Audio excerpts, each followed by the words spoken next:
আমাদের কাম ছিল জালিমের বিরুদ্ধে প্রতিবাদ করা, শান্তিপূর্ণভাবে আন্দোলন করা এবং ঐক্যবদ্ধ থাকা। এটা না করে আমরা কি করলাম? আমরা চুরি করতেছি জুতা, এবং জুতা চুরি করে ওইটা আবার ফেসবুকের ভেতরে গিয়ে পোস্ট দিতেছি বিক্রি করার জন্য। অনেকে আবার মনে করেন যে ফেসবুকে পোস্ট দিয়ে আফসোস প্রকাশ করতেছে যে সে দু পায়ের দু পেয়ার নিয়ে এসেছে। যে চিন্তা করে দেখেন যে আমরা কোন লেভেলের জাতি, যে আবার আমরা নাকি শপথ করতেছি যে আমরা কোথায়। ওরে, মধ্যপ্রাচ্যে যে মনে করেন যে জালুমের বিরুদ্ধে যুদ্ধ করব।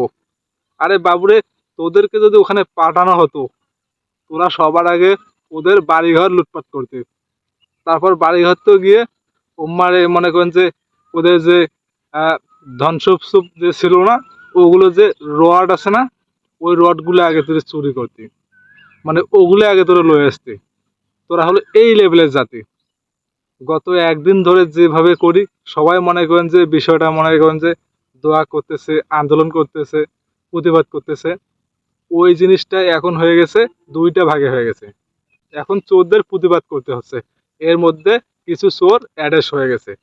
এর সাথে লজ্জাজনক কাজ আর হয়েছে। আরে বাবুরে, নিউ ইয়র্কেও তো হয়েছে প্রতিবাদ, ইউরোপে, আমেরিকা এবং খোদ ইসরায়েলের মাটিতে প্রতিবাদ হয়েছে। তারা কি তোকে মতো যে ভাঙচুর করছে? হ্যাঁ, আমরা আমাদের জীবনে মানসিকতা কোনোদিনও চেঞ্জ হবে না।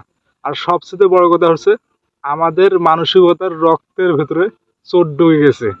চোরে দৌড়ে দৌড়ে মনে করেন যে প্রতিবাদ মানেই লুটপাট, বয়কট মানেই লুটপাট, বয়কট মানেই চুরি চামারি। এটাই হচ্ছে আমাদের স্বভাব, বুঝছেন?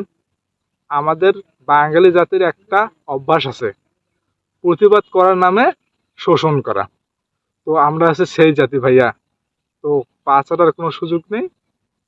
যা বললাম সব সত্য কথা, এটা হলো সব সত্য কথা। ধন্যবাদ।